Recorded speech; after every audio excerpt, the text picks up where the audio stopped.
I want you to live a life full of abundance that resonates with exactly who you are and it resonates with what you are. And the only way that happens is if you are thoughtful, you are intentional, and you're not afraid to strip back and ask yourself hard questions. You absolutely can succeed financially without doing that. That is true. However, I believe it will come with more strife. It will come with more difficulty. It will come with more complication and with less fulfillment. Hello, and welcome back to another episode of Financial Mastery Simplified. I am your host, Jacqueline or Jax Crider, and today we're going to talk a little bit about how your family has shaped the way that you view money. So I was having a really interesting conversation with a woman that I am a part of a group with this morning as we were sort of coaching through and talking through some different aspects about money, how it affects you, and all of these kinds of things. As we started talking through some of the ways that we view money, we think about money, and all the other things, I started to think really long and hard about how our families shape our money path. So we've sort of dived into this a little bit on previous podcast posts, etc. But I just want to talk a little bit about how that looks, questions we need to be asking ourselves, and how we might be able to go forward with this, right? So first of all, I'm going to tell you with anything with money, it's super, super, super important to be self-aware. Maybe your family wasn't one of those kind that talked a lot about money growing up. That's a lot of people's family. I actually was the other way. My family did speak a fair bit about money, even at our own dinner table. So we're a little unusual, if you will. However, regardless of which way you were raised, you do have to start making yourself super aware of what money looks like, what kind of blocks you have with money, and how you were raised is affecting your overall view of money. So first off, I'm going to tell you this. We all think that our family's way of doing it is the normal way, quote unquote, until we realize either by going to friends' houses or, having a roommate or, getting in a relationship and sharing these kinds of intimate details about your life with other people. We think that the way our families deal with money is the normal way until we start diving deeper. Okay. So first of all, it's important to realize that your views on money are going to be shaped all kinds of ways, not just by your family. It'll also be affected by what you're surrounding yourself with, right? So the area of the country or world you grew up in. It's also going to be generational aspects about money. So how you are being raised, what's happening while you were being raised, right? Like the generational and shifts. But I would tell you that one of the bigger factors in how you're going to relate to money is actually the way that your family dealt with money. So did your family have money or did they not have money, right? Was it something that they had an abundance mindset towards? So they felt like there was plenty of money, or did they have a scarcity mentality where they pulled everything really tight and they felt like there was always going to be a lack thereof, right? And I will tell you that this sometimes can change in families because it changed some in mine. When I was being raised, my family was definitely maybe lower middle class. My dad had a very good job, but my mother came from a poor background. And I know for a fact that she did not like that. We've had many conversations surrounding her dislike of being raised very, very poor. And her best friend growing up was the opposite of her, right? Grew up with money. And so my mom wanted to have money. And so when we were growing up, she very much wanted to ensure that we always would have money because my dad made fairly good money. And so because of that, Stay tuned. We'll be back right after this message from our sponsors. Imagine having the power to control your financial destiny, no matter where you start. Welcome to the Financial Mastery Simplified course and resource platform, where financial education is tailored to your unique journey. We cover everything you need, from basic budgeting and saving strategies to advanced investing and retirement planning. Learn at your own pace with lessons that match your level of experience. Whether you're a beginner or looking to enhance your financial knowledge, join our community of learners and benefit from shared insights and expert guidance. The Financial Mastery Simplified course and resource platform equips you with the skills and confidence to take charge of your financial future. Ready to master your finances? Enroll in our courses today at the Financial Mastery Simplified course and resource platform. Start your path to financial independence now. Hello, and welcome to PBJ Mortgage, where your home ownership dreams become reality. Today, we want to share why choosing PBJ Mortgage is the right choice for your home financing needs. At PBJ Mortgage, we're built on a foundation of values that drive us every day. Our commitment to educate, empathize, and empower our clients sets us apart in the mortgage industry. Our clients are at the heart of everything we do, and their success stories speak volumes. With years of experience, our team possesses in-depth knowledge of the mortgage programs, ensuring you receive expert guidance and the best possible rates. We offer a diverse range of loan options to suit your unique needs, including conventional, FHA, VA, and more. No matter your situation, we've got a solution. At PBJ Mortgage, we pride ourselves on providing personalized service. Our dedicated loan officers are here to guide you every step of the way, making the process as smooth as making a peanut butter and jelly sandwich. We understand that time is of the essence, which is why we've streamlined our processes for efficiency and convenience. Transparency and clear communication are paramount. You'll always know where you stand throughout your mortgage journey. Reach out to us today to set up a call to discover your options.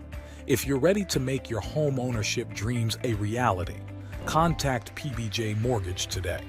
Let us empower you during this exciting journey. Phone number 4-693-733-107 www.pbjteam.com.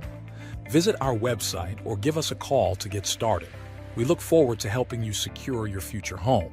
PBJ Mortgage, where home begins. Thanks for your patience. Now back to our conversation. She was very, very tight with money. So my husband will always joke that I grew up with a silver spoon. And I'm like, what are you talking about? That is not how I was raised at all. And the reason why is because even though maybe it should have appeared like I grew up with a silver spoon because of the fact that my family did in fact have money, that was not the reality. The reality in our family was that my mom had this sort of, and I don't even think she realizes it now, this sort of scarcity mentality with money and a desire to never be broke again.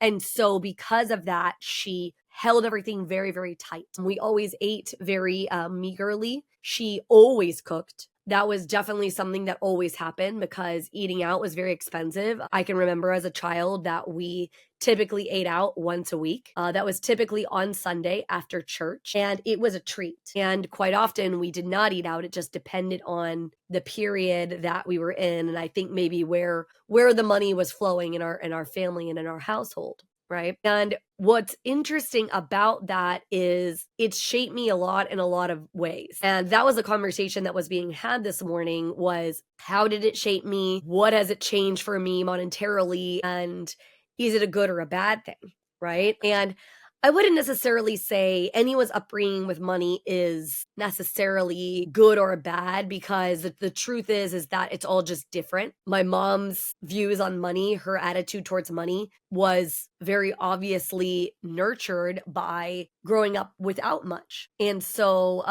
when that happens, and then she was also being raised by two Depression era parents who had seen the worst and probably even when they did have any sort of money, held on to it. In fact, I know this to be the case because my Oma, who I was very close to, she and I were very, very close.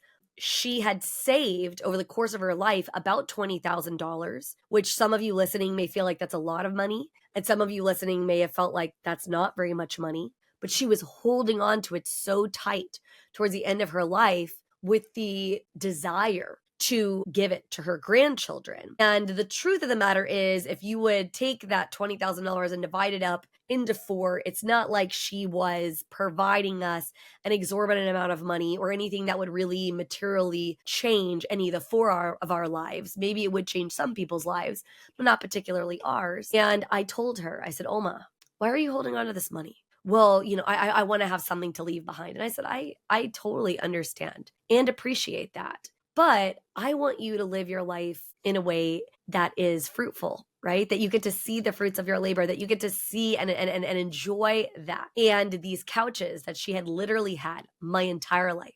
We had to have been having this conversation when I was in my late 20s. She'd owned those couches before I was ever even born, right? So these couches were dang near 30, probably 30 plus years old. She finally decided to buy herself a really nice leather couch. And I'll never forget my aunt calling me and saying, Jacqueline, how did you get Oma to give up her couches and buy a nice couch? I've been trying to convince her forever. And I said, I gave her permission that she didn't have to leave something behind, right?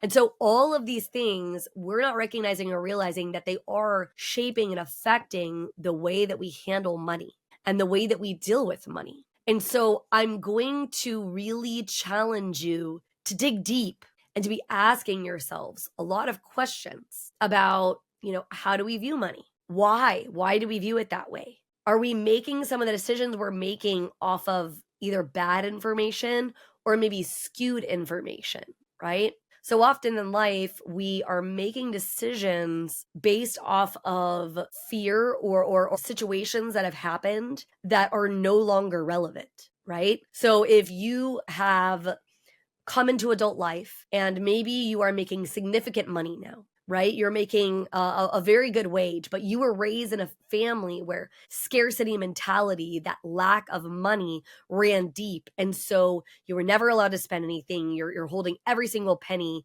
just in case. That's something that may have been something that needed to govern your family at one point because they didn't have as much. But as you're coming into your own, it's okay to step back and be like, okay, I'm allowed to give myself permission to spend a little bit of that money or whatever. What I can tell you is not a great idea is actually to do what I did. I grew up with all these constructs around money, right? And like I told you, a very almost like a scarcity mentality. Now, I, on the other hand, actually don't have as much of a scarcity mentality around money.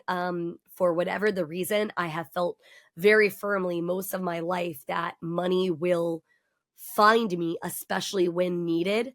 I just need to do my part and do the work, right? Show up, be kind, step into my position, and that the rest of it would figure itself out, if you will.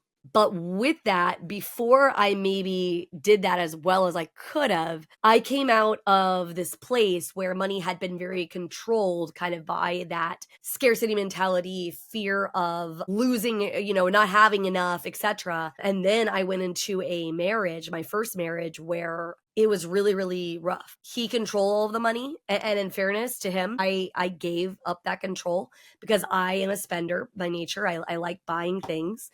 You guys listen to me joke all the time about my 4,000 cups that sit beside me or behind me. But I gave him that control over money, and he also held on to it so tightly, not allowing like practically any money to leave unless it was very much by his terms, kind of similarly to how my mother had handled money in our own family. And when I was done with that, when my divorce was finalized, I struggled. I wanted to break every money rule there was. I wanted to spend with spend wild abandon. I didn't want to feel like I was forced to use it in a certain way and save a certain amount and whatever, right? And I think so often conventional money wisdom and ideas, they're not dealing with the root. So it's all good, fine, and well to tell you, hey, you shouldn't go into high interest credit card debt. Right?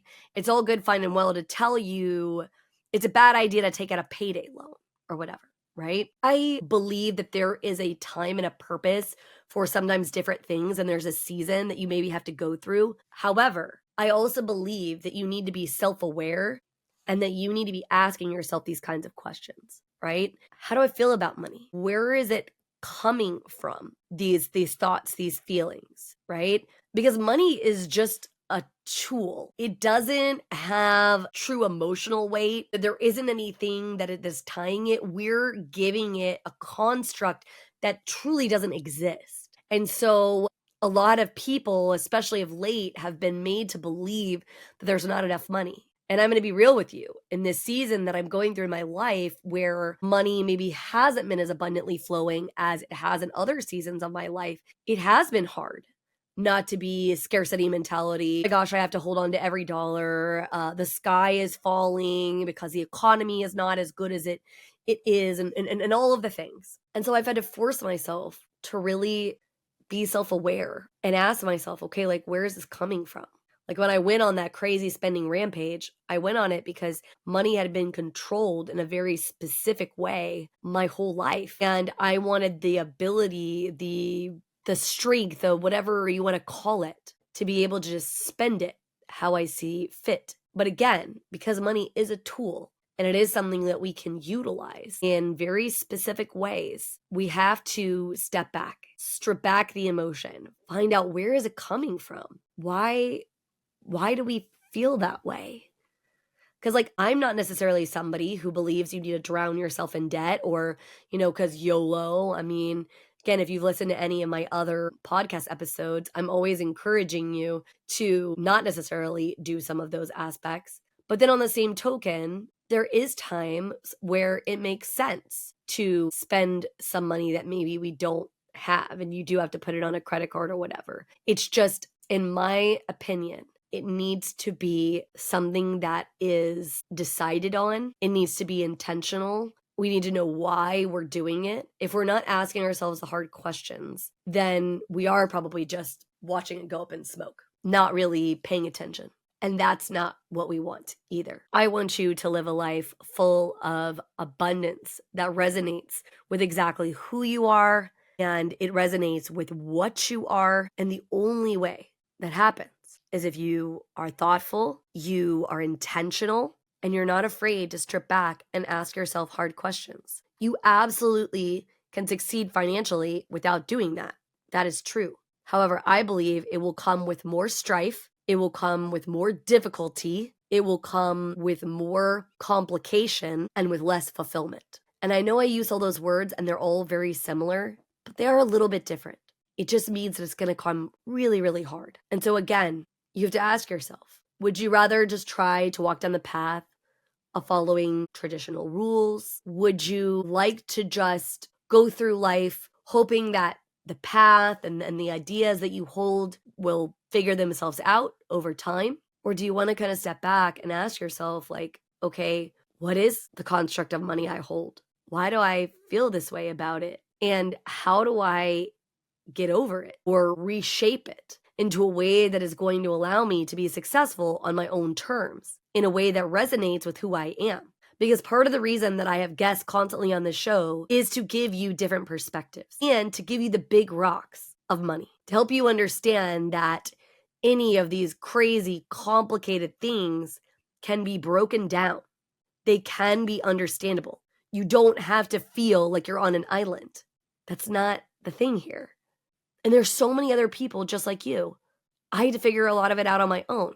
Again, I feel a little bit like on the nuts and the bolts, right? The big rocks of money. I was blessed in that my family taught me a lot of those things. I had to learn a lot of those principles really early on in life. But what took me decades to learn, and even now, I'm still peeling back the onion to ensure that I can be as successful as I want to be and resonate with life in a way that I want to resonate. I'm just doing that now because I'm just peeling back all the emotional side of money. I'm just peeling back to realize, my mom, the wonderful woman that she is, it was the mindset that she was taught and that she grew up with, right? That depression era, there's never going to be enough, you're going to starve kind of attitude towards just money and resources in general, that then she passed down into me and allowed me to believe in so many respects or whatever that, hey, you have to be, you have to do it this specific way and this is exactly what has to happen. And that just didn't resonate with me. And not only did it not resonate with me, it wasn't something that was sustainable in my life. And so I firmly believe that financial advice, you should take the pieces that resonate with you and you should leave behind the pieces that don't. Now, this is not to say that you're able to make excuses and say, well, I resonate with I want to spend as much money as possible, whether I have it or not, and screw that part over here about being responsible or understanding money. No. That's where intentionality comes in. Because the truth is, we do all have a responsibility to ensure that we are getting to where we want to be on our own path. And trust me when I say, I, more than most people, really wanted there to be a magic pill. I wanted somebody to be able to say, okay, Jax, it's really simple. You just have got to do these 3 little easy things and that's it, right? And there are frameworks like the one that I have been creating that aren't like 40-step process or whatever, but all of those frameworks, even if they are the simple steps, they do require you to step in and ask yourself those questions to be able to get the results you desire. I mean, why do so many people join any kind of program? It does not matter what the program is. So we could be talking about the gym. We could be talking about a course that you signed up for. We could be talking about a coaching platform that you want to be a part of, whatever it is. And how many times do people expect that if they just join the gym, that they're going to get fit, they're going to get in shape? Hey, I'm going to get this, I'm going to buy this coaching thing, I'm going to buy this course program, and then it's going to do the work for me. So the truth is that any expert is only as good as the work you're willing to match it with. Their job is to help you provide perspective, to help challenge your viewpoint, to get you to feel about things differently, and just really start to understand yourself. But you're the one who has to walk forward. You know, that old saying, you can lead a horse to water, but you can't force it to drink. That is what this example is. And I think a lot of it is that what you know, how you were raised, you felt either one way or the other about it. You either liked how that looked, and so you just wanted to continue to roll with it, or you really didn't like it and you're trying to buck it, but man, you're doing this push-pull of like what you know and what's comfortable, and then like what just you'd like to be and like what you'd like to do. And I realized, because I did the push-pull for decades, that I have to be the arbitrator of my own success. I have to take the bull by the horns, take the advice, whether it be from myself or other books, podcasts, experts, coaches, all the people that I surround myself in my life. And I really, really have to force myself to ask hard questions. I didn't even know until this morning that some of that stuff was even really there. And telling a person that I know her, but it's not like we know each other super well. We started doing some like practice coaching one-on-one together. And through that, all of these things bubbled up inside of me. And I thought to myself, you know, I'm not different than anybody else. Everybody else has that same stuff too. And so I decided, you know what? This is a good opportunity for me to make a solo episode for people to see that, hey, your story may not look exactly like mine. The things that are going on inside you may not look exactly like mine. You may look differently than me. You may speak differently than me. There may be so many things that are different. But what's the same is that we all have a construct that we were raised with, that society threw upon us, a mixture of all of these things. And we're only truly going to be successful if we really will pull back the curtain, open our eyes, and force ourselves to be intentional. She encouraged me in our conversation today to step back. Jax, you run at 8 million miles a minute. You are constantly go, go, go, go, go. You don't know how to relax. And she forced me to go into like a hypnotic kind of a space to not only relax, but to kind of quiet my mind and force myself to ask questions. And we all have to do that for ourselves. And for those of you who are like me, who are ADHD, where my mind is ping-ponging all over the place and trying hard to not feel overwhelmed by the 8 million things that are constantly in play, she was right. I need to step back and have that intentionality and that focus to be able to really understand exactly how I could be the most help for myself, the most help for the world, the most help for my clients, and to be able to succeed in a way that deeply resonated with me. And that's what I want for each and every listener. That's what I want for each and every person in any of the programs that I offer. I want you to be able to live intentionally in a financial way that resonates with you. I want you to use the tool of finance in a way that lets you get exactly what you want out of life. Not what somebody else wants you to get out of life, what you want to get out of life. And so hopefully by me sharing my own story and by me sharing what was resonating with me as I went through this day, this call with her, having these conversations, it will allow you to do some hard asking questions yourself. And if you want some self-awareness, if you want to start seeing and peeling back the layers of understanding some things, I'm going to encourage you to not only subscribe to the channel, but also see that we have a ton of free resources for you to start trying to help level up your financial game. And that I am going to be launching a platform very shortly that's going to be called the Financial Instincts Framework. And this is entirely based on helping you understand exactly where you're at in your financial game, and then also helping you understand why. Why is that? You have to take a little quiz called the Financial Spirit Animal Quiz and find out who you are as far as that goes. And then it's going to start challenging your viewpoints and making you ask hard questions of yourself. And so if that's interesting to any of the listeners out there, please reach out to myself and my team. We would love to give you some details about that. But otherwise, I know this has been a little different episode, a little bit more, I guess, intense, but also I really felt strongly that I wanted to share this message and ensure that whoever's listening, you are fully capable of living your life on your terms. You just have to take the next step.